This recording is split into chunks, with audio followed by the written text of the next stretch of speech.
Introducing to you the Copper Creek Queen Town, Bisbee, Arizona.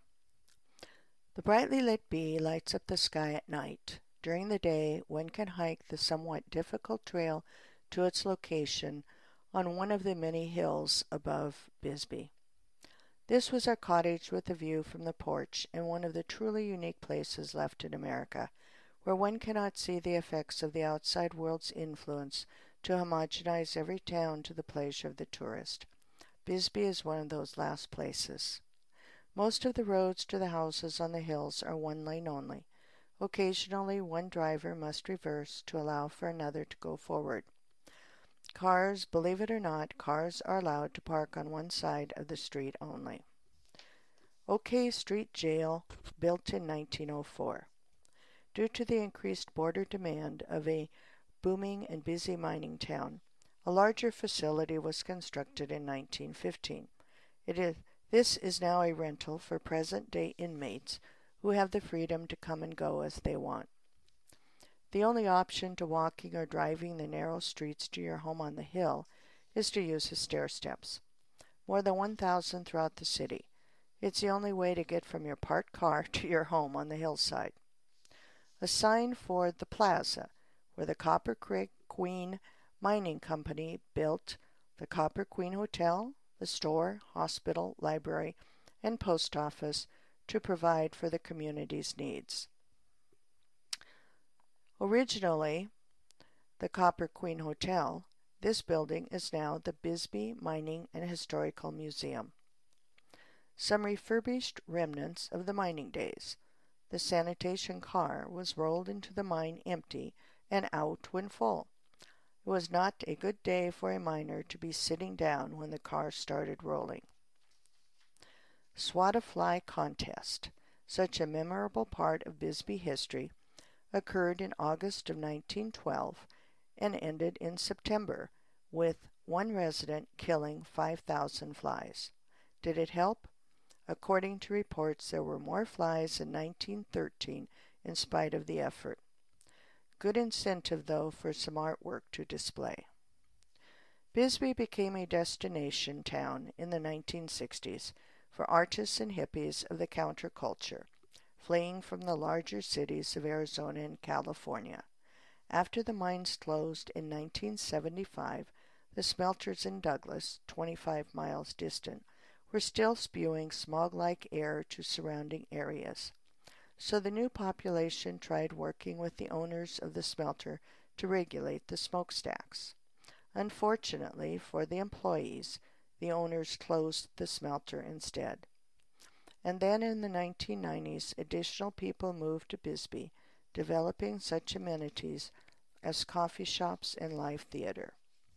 I was served the purest form of coffee ever in the Wild Ass Coffee Shop, and silently watched as people inspected the free store, where they leave what they don't want and take what they need. And as I did that, Jeff and Molly seated themselves in a no parking zone. This little market has quite a history. Locally owned grocery deli with lots of bakery items. The Brewery Gulch community are poor in money but rich in caring about each other. Houses are repaired with help from others, and the absence of right angles in construction would not entice most people to settle there. And I read that if you were to buy rolling papers but no tobacco, the owners didn't ask questions. These next two homes are not the typical abode, but Bisbonians, as they call themselves, inhabit spaces that most of us would not choose. The White House had a for sale sign, and the old miner's cave is home to one person, and it works for him. Scenes from Old Bisbee on Brewery Street at the lower end of Brewery Gulch.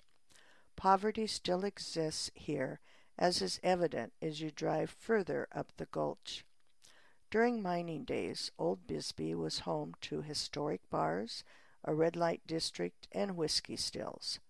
This is where Molly and I each enjoyed a pint at the Old Bisbee Brewery Company. A shot of Old Bisbee's lower Brewery Gulch from the hill above where we had passed the home built in the old mine shaft. To the far right, below the hills, is where the major mines were located.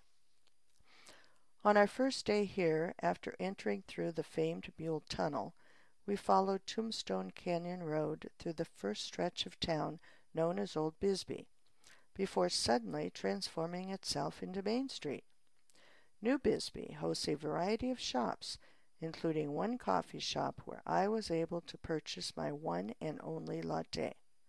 Seattle's love affair with Starbucks and similar coffee lounges do not fit in the lifestyle of the Bisbonians. But they do love their dogs, as is evident with this water dish for their beloved pets. A small neighborhood at one end of Main Street is built around this bigger-than-pictured Castle Rock. Any limited space that doesn't equate itself to a cliffside is used. Bisbee is known as the stacked-on-top-of-itself town, literally one atop another with barely enough room to support a car, with stair steps rising steeply to the houses located between the narrow roads. Another example of taking advantage of space not equated with the cliffside to grow vegetables. I think the poles are used to support plastic, which acts as a greenhouse or hoop for starting the veggies. Build is the most unique physical fitness challenge in the USA because of the more than 1,000 stair steps throughout the town.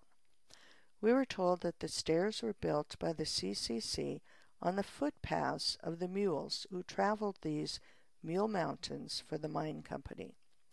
Each year, Bisbee hosts a 5-kilometer run through the city that traverses 1,034 stairs, aptly named the Bisbee 1,000 Stair Climb. And this is how the stairs are marked: 151 steps in the fifth set, on which our cottage was located. We were lucky to have only 12 steps to climb to reach our abode. One reason we are in Bisbee for a week's vacation is for Molly to share her research project with us about the deportation of miners in 1917. So, a tour of the underground mines, a view of the pit mine, and a visit to the baseball field were planned. Bisbee was one of the most productive mining districts in the world, producing not just copper, but also gold, silver, lead, and zinc. Underground mines were open from 1877 to 1975. Before entering the mine, we were equipped with the appropriate gear. Molly gets her waterproof jacket, then Benny, our guide, helps to adjust her helmet. With headlamps hooked to our belts, we are ready to go mining. Heading deep into the mines now. We actually go down to the 900-foot level. First stop, we all head up the wooden steps to a workstation where Benny begins a history lesson. A mannequin represents a miner chipping for ore in a mini cave. There were so many jobs in which miners needed to learn proficiency. As time passed, new and safer equipment was installed. Benny is holding what looks like a giant sledgehammer, which the early miners used. Better methods and newer machinery improved the retrieval of ore by preventing the inhalation of silica, which caused lung damage, the most prevalent death among mine workers.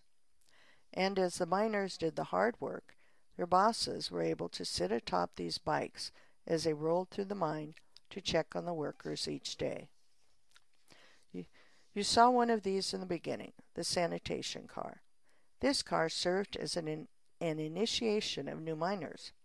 When a newbie used the car for the first time, one of the more experienced workers would push the car downhill, then yell after the newbie to turn the wheel to brake the car. Instead of stopping, the wheel emptied the contents of the car. Later, the newbie was given a shovel and a 5-gallon bucket to clean up the mess. Our next stop was the Lavender Pit Mine, which is nothing but a huge opening in the earth with a puddle of putrid-looking liquid at the bottom.